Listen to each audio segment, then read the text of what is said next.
they've either gotten in a fight or they've had a DWI. I had 3 of them. Right? Fights? 3 DUIs. Oh. Wow. 3. So do you have the breathalyzer in your car? No, not now, but yeah, I had 3. That's because you're getting a new car. I'm done. You're done. That's done. Well, that's definitely a heads up that something's wrong. I mean, most people that have a problem with alcohol or drugs, they've shown an inability to control it on their own. And there is a big movement towards moderation and drug use, which is another public health model that says that people through a form of cognitive behavioral therapy can examine their usage and then monitor it. I am not a believer. Well, my thing is, do that. if you're working that hard, right. It's like I couldn't do that. I couldn't do it tried. either. And I think I am an addict. you know, it's so funny. Why mess? And you and I, this is where there is a healthy medium to what you speak a lot about with, you know, diagnosing people's real issues and taking risks on people's life. Because when you come out with these types of groups, instead you're taking a risk on people's life. It's no different than Passages Rehab. You know, if they offered other models, Passages, if you offered, okay, we offer the 12 steps, but if the 12 steps aren't for you, we offer holistic steps, or we offer native, you know, I was talking to one of the kids, it's in your treatment center, and he's telling me that when he leaves, he's going to go to some Native American, or no, some Buddha, whatever it was. Right, well, we have Buddhist recovery. Recovery. Yeah. And I was like, that's great. Whatever gets you. I mean, my thing is that the central, once you've passed abuse and you become an addict, you then are in the disease model of addiction. Right. So you've either have a strong psychological or a physical addiction to the substance, or both, psychological and physical.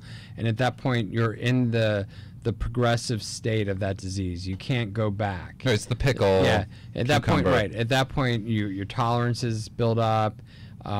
You're going to quickly rebuild that tolerance if you go back to that substance. You're triggered by things easily. It's affecting your work life, your personal life. You know, you're an addict. You have all the classic symptoms. So if you're at that level, the really sobriety and abstinence is really the only choice. Now, the one thing I would qualify that with is that I don't think that abstinence, as some people believe, means being off of all drugs completely. I think that there's a lot of important medications that some people should still be on. I also think that abstinence isn't enough. I think for me, if I'm not working a program of recovery, then I'm in as much danger as if I'm using. Right, and so the issue of a program of recovery, right, which is traditionally sort of known as AA is one of them. There's rational recovery. There's several others, right? There's SOS.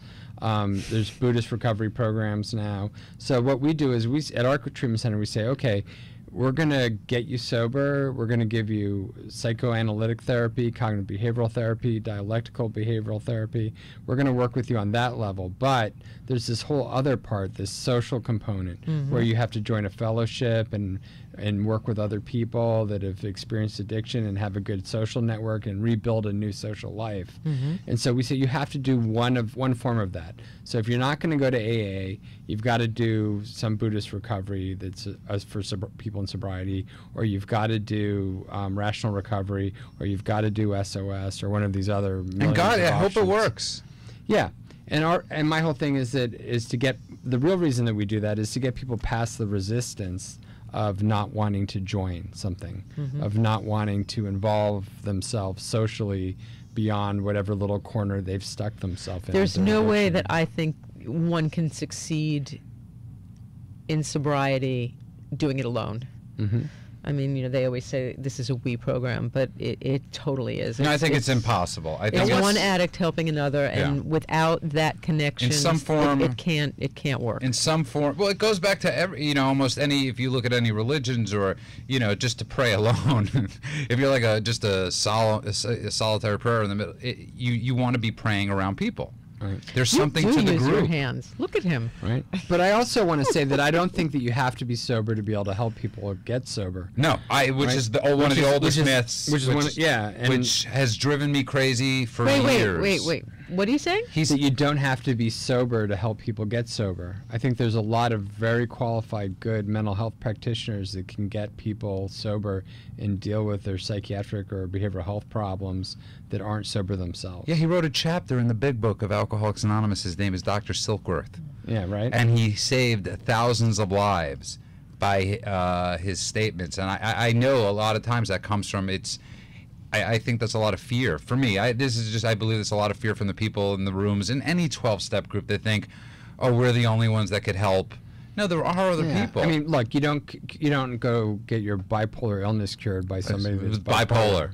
Right. You know? That would be funny to watch. It might be. Except I don't think anybody would ever stop talking. It would just be talking over each other. So it's interesting though, because in the rooms I've come across a number of people who are therapists who have said that they were treating people for addiction while they were going home and using, and the shame and the guilt and the horrors, their self-hatred for living that double life. I don't know that they're really serving their patients to the best of their ability. Well, those were people that obviously but were they were addicts.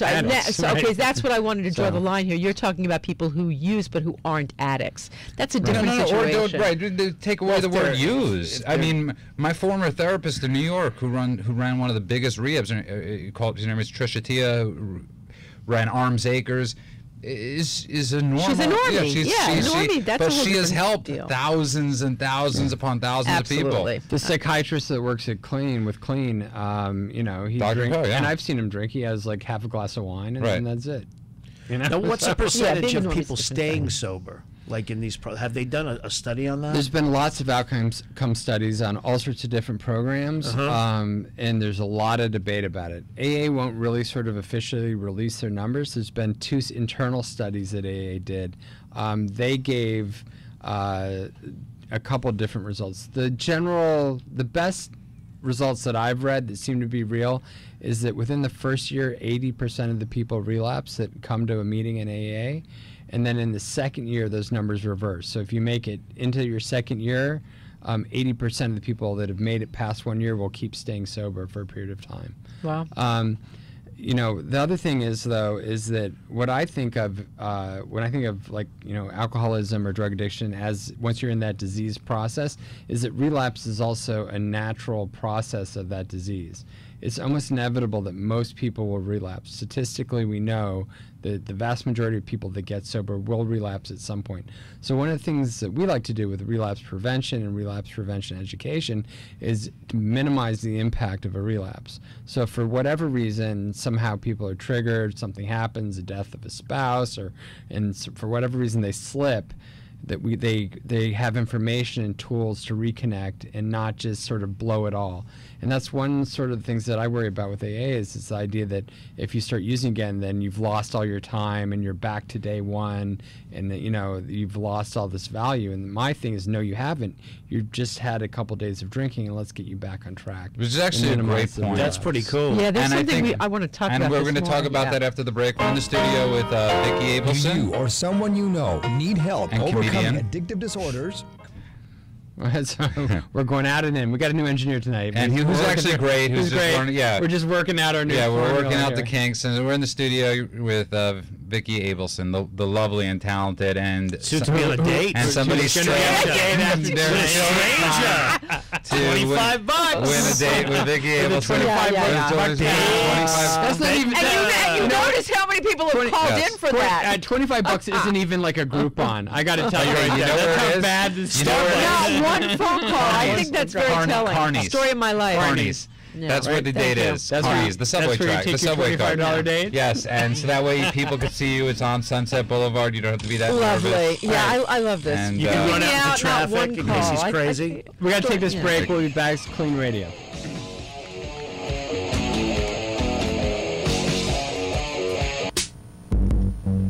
Welcome back to KLEAN I Radio. think that's an old card. Did it say sober? What? Oh, No. Okay. Whatever. Anyway, welcome back everybody to KLEAN Radio. I love this song. Yeah, Afro Man. We were just having a heated debate. Well, I mean, which I think is great. I think that's the point in the show, is that for years, I had thought, you have thoughts, and I think sometimes in many 12-step groups, people are scared to share their thoughts. They're scared to ask these questions.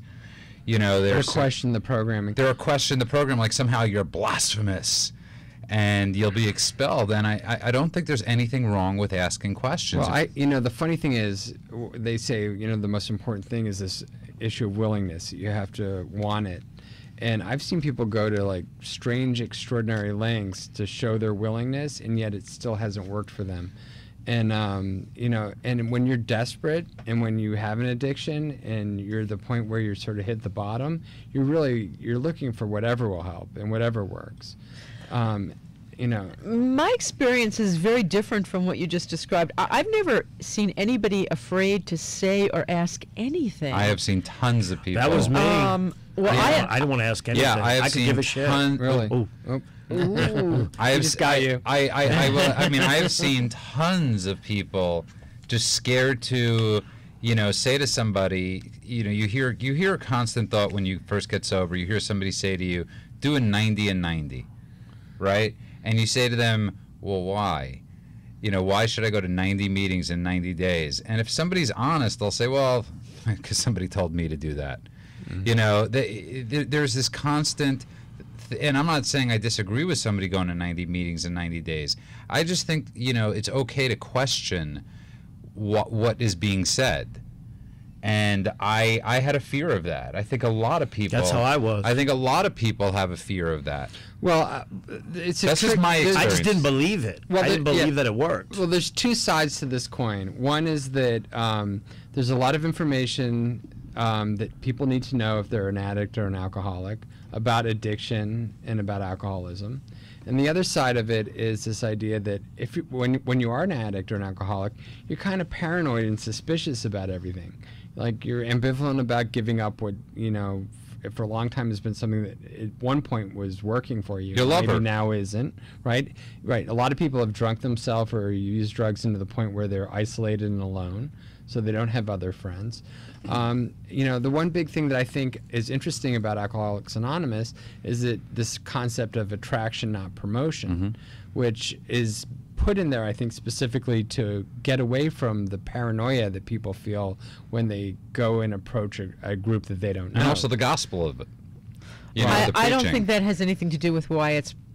I think the reason for it is that if people associate themselves with a specific group and then they go out, it speaks badly for the fellowship. Well, that's the anonymity part. It shows that it doesn't work. That's the anonymity part. Yeah, but it's a promotion rather than...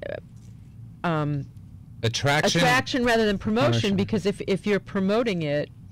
No, I think there's two different issues. I think they connect. Well, I think they connect. No. But my personal experience with attraction, not promotion, it's no different than it's not. We don't proselytize. We don't go out on the street and say to people, "Hey, come on over here." We're here and we're living a good life if you so choose to live a life like we're living. To me, that's all I ever thought attraction, not promotion was. It's, you know, if you like the way I'm living my life and you want to stop drinking, come on board. Yeah. But I think it's also, when you were saying people are afraid to question it, and why do it as suggested is because, well, this is how it works. Right. Well, no, I don't disagree with you of this is how it works. But half of the stuff you hear isn't written in this is how it works. Yeah, see, I was forced to go. It's not in... This is the other issue. A lot of people think that AA doesn't have a coercive element to it, that it's all voluntary and people go on their own. I was forced to go. And the truth of the matter is half or more of people that are exposed to AA are actually done through a coercive element, be it a court system. I had to go. From DUI or DWI, whatever state you're in.